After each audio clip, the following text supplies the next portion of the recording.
I Parry Everything. Is it any good? We just got done watching episode 1, so let's talk about it. So here's the thing. I actually think this was a really good showing for an episode 1. Here's the reality, though, to that statement is there's a lot of really good shows this summer. And thinking about all the time that you maybe have, that I have, you definitely have to balance this and or categorize it into, do I have enough time to fit this into my schedule as well? Today's a Thursday, so it's like, what does your schedule look like on Thursdays with work, with school, with other activities? And do you have the time to sit down every week? Now, I do think that this did show enough to say, hey, if you're into this style of show where, zero goes to hero kind of thing, then I do think that there's enough here to watch it. But there's kind of I guess there's 3 trains of thought. The first off is, did you watch the episode? If the answer is yes, then there's 3 avenues. The first off is you really liked it and you're totally vibing with it, and there is enough positive and there's enough here that warrant a watch. So I think that category of person is immediately like, yeah, you should definitely watch this show. Second one is, you just weren't vibing with it and you're like, yeah, I just didn't like it. I don't think you need to give it 2 or 3 episodes. I think that after episode 1, this showed you enough of what the show can become that you can really make a judgment call. And the third one is like, I'm 50-50. Like, if it gets better, I'll watch it. If it doesn't, I'll drop it. And I think for that person, I don't even think you need to give it 2 or 3 episodes. I really think just allow it, depending on what your schedule looks like. Again, if you're watching, 5, 10, 15 anime, I think you just let this build up and binge it at the end of summer. As summer transitions into fall, you just binge it. Maybe this gets a dub too. You just binge it then. I don't think you need to allow these couple episodes. The other option is, you watch 2 or 3 episodes, you just make a decision. So I think there's enough here, though. So I genuinely thought this was a good episode. And I like what the episode did, too. I think this is how you nail an episode 1.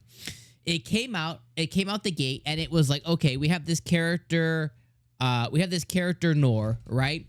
So we have this character Nor, and we know he can parry everything because that's the name of the show. But there's like a girl that he can hear, it's like super hearing or something, and he hears somebody in trouble, so he goes to save her, and he comes across this big minotaur that he's calling a cow.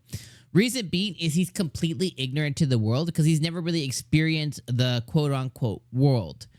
Then we get his total backstory of 15 years ago, where he was, seemingly 10 to 15-year-old kid, somewhere in that ballparkish range, maybe like 12 or so.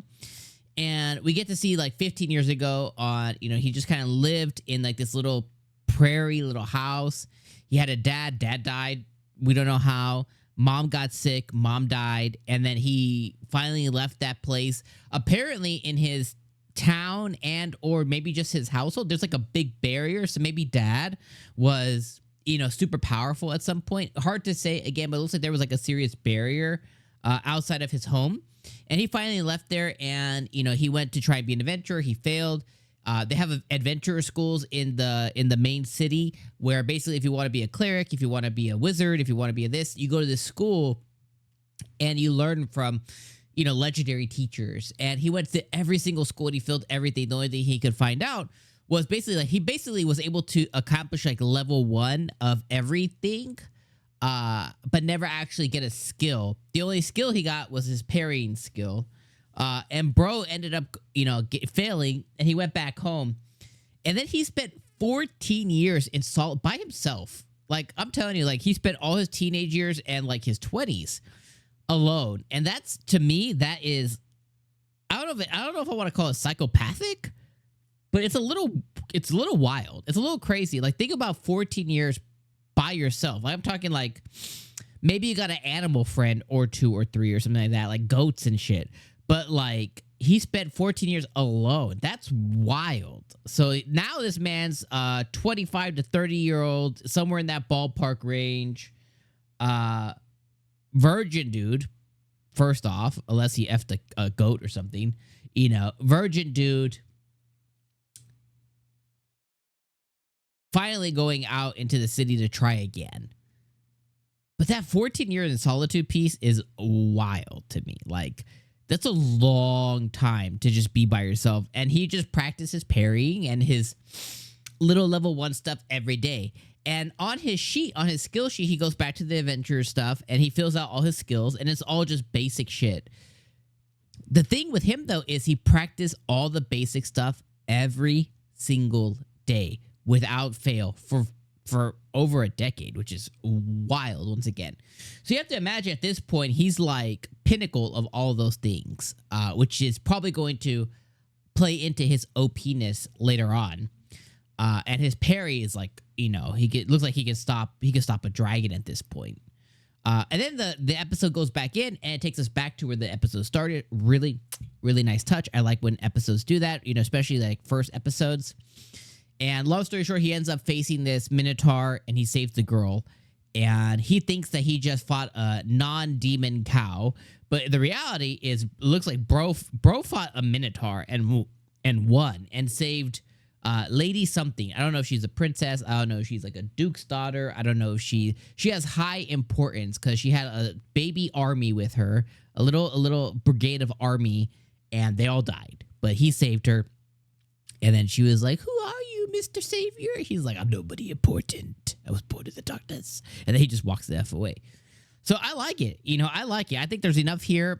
It's enough positive. I can't really think of any negatives. The only negatives I can really think of, I actually really can't. You know, I guess the only things that I would question is, who was his dad? How did he die? 14 years is a long time to time skip. What did he do besides just, you know, use his wooden sword every day? So I guess that's a piece of it. I think that's really it. Like, I really can't really think of anything else negative, and I think that is a really big positive to the show. Is like there wasn't anything else here. I don't think it's much like a lot of other anime. I don't think it's gonna win some, you know, fantasy anime award or something, you know, for top tier anything. But I think that it's decent enough to be better than a lot of other shows. So I don't know. Those are my thoughts. Let me know your guys' thoughts. But should you watch it? I think the short answer is sure. Yeah, I think you should. If you fall into, or depending where you fall into those 3 categories I went over earlier, whether you're driving with it, whether you didn't, you know, then, you know, no. And then whether you're 50-50 hot and cold on it, I think you just make a choice. So let me know your guys' thoughts. I may or may not cover episode 2, just depending how this video does. So it'll just be dependent on how the video performs. If it performs well, I'll be back for episode 2. If it doesn't, totally cool. I won't. I'll just cover other stuff because there's a shit ton of other anime.